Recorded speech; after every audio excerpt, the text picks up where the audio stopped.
Beno, Garikoitz beste urte batez martxa zikloturistari eman diozu hasiera hemen Bilabonan, aurtengoan eguraldi txarra izanagatik eragin du parte hartzaile kopurua.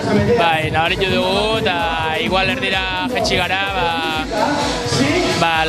lehiaz laren izan genituen eta aurten berreun izan ditugu, euriak asko eragin digu bai. Berrikuntza txiki bat sartu duzue, spinning klase sartu dituzue, hemen estalpean, ze arrakasta gehiago izan du? Bai, espero geruna gutxera bera, ikusten duzu bezala, ja beteta dago, utxune batzuk bat daude, baina nahiko gustora. Berez spinning saio hauek antolatu genituen plazan giro pixka jartzeko, baina aurten euria indigu eta azkenen beste aukera hau geneukan berdura plazan egiteko. Hemen pedalari eragitea, pixka modan jartzen ari da, zer gertatzen ari da?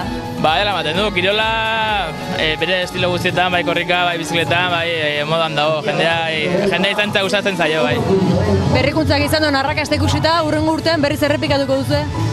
Ziurrenik, bai, gero jendean iritzia ikusi beharko ditugu, gure akatsak ikusi, gure ondoatena kontutan hartu, eta ikusiko du, ziurrenik errepikatzeko moduan egongo